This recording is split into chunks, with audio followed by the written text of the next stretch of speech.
அனைவருக்கும் வணக்கம். பாரதிய ஜனதா கட்சியின் நகைச்சுவை பிரிவாக இருக்கக்கூடிய நாம் தமிழர் கட்சியின் தலைவர் திரு சீமான் அவர்கள் ஒரு வாரத்துக்கு முன்னாடி தந்தை பெரியார் அவர்களை பற்றி மிக மிக தரைக்குறைவாக உண்மைக்கு புறம்பான ஒரு செய்தியை முன்வைத்தார். அதன் தொடர்ச்சியாக அவர் பேசுகிற அத்தனை இடங்களிலுமே பெரியாரை பற்றி மிக மோசமாக அவதூறாக பேசினார்.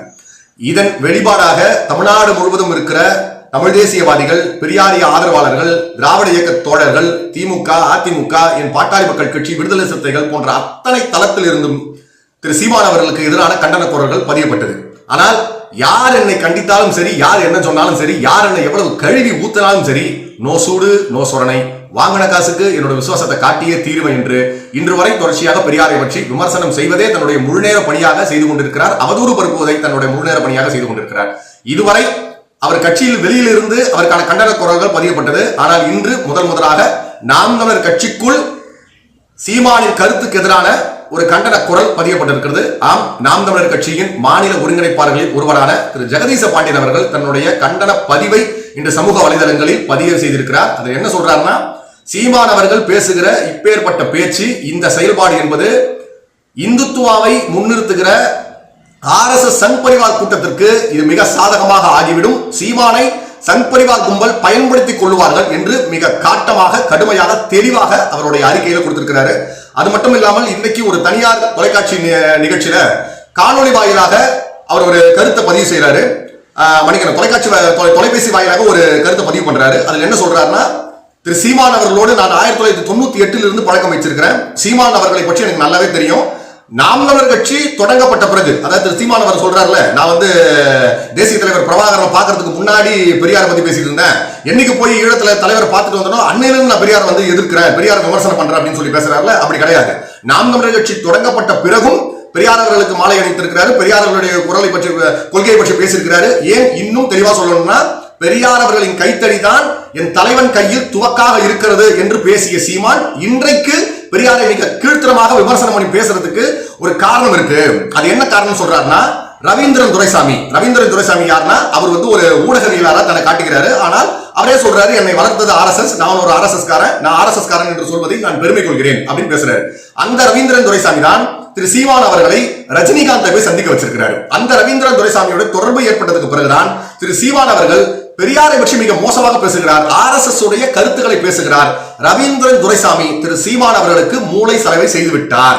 அதனால்தான் திரு சீமான் அவர்கள் இப்பேற்பட்ட கருத்துக்களை பதிவு செய்கிறார் என்று இன்றைக்கு தனியார் தொலைக்காட்சிக்கு நாம் தமிழர் கட்சியின் இப்போதைய மாநில ஒருங்கிணைப்பாளரில் ஒருவராக இருக்கக்கூடிய திரு ஜெகதீச பாண்டியன் அவர்கள் தன்னுடைய கருத்தை பதிவு செய்திருக்கிறார். ஜெகதீச பாண்டியன் அவர்கள் சீமானை ஏதோ குற்றம் சொல்ல வேண்டும் என்பதற்காக அவர் சொல்லல.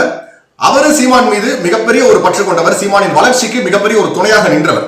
இந்த பெரியாரை பற்றிய கருத்தியல் சீமான் அவர்கள் பேசும்பொழுது கூட இப்படி பேசியிருக்க கூடாதுன்னா, இந்த கருத்து என்பது இவர்களுக்கு தான் போய் சேரும். யாருக்குன்னா பாஜக சங்கிகள் கூட்டத்துக்கு தான் ஆதாயமா போய் சேரும். அதனால இந்த மாதிரியான கருத்துக்கள் பேசக்கூடாது அப்படின்னு சொல்லும் போது சீமான் தனக்கே உரிய பாணியில், அதெல்லாம் என்னுடைய விருப்பம், ஏன்னா நாம் தமிழர் கட்சி அப்படிங்கிறது மாறி இன்னைக்கு நான் தான் கட்சி என்று அந்த கட்சி மறிவிடுச்சு. அதனால யாரு சொன்னாலும் அவர் கேட்கிற அந்த நிலையே இல்லை.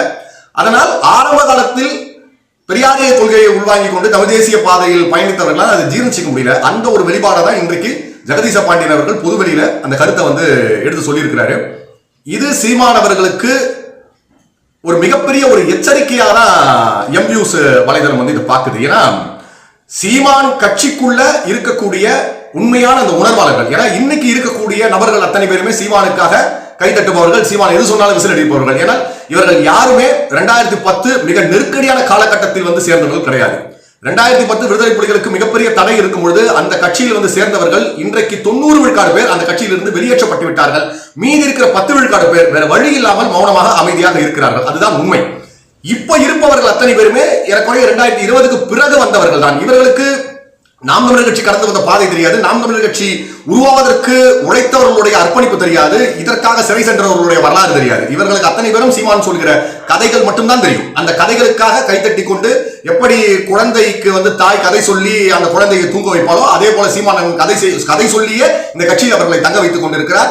அதனால் இதை உடைத்துக் கொண்டு ஆரம்ப காலத்திலிருந்து தமிழ் தேசிய பாதையில் இருந்தவர்களால் இதை ஏற்றுக்கொள்ள முடியவில்லை. இதை உடைத்துக் கொண்டு வெளியில் வர்றார். அப்போ சீமானுக்கு இது ஒரு மிகப்பெரிய ஒரு எச்சரிக்கை என்று இருக்கணும். ஏன்னா இன்னைக்கு தன்னுடைய கட்சி அங்கீகரிக்கப்பட்டுடுச்சு என்கிற ஒரு மமதையில அவர் இருக்கிறாரு.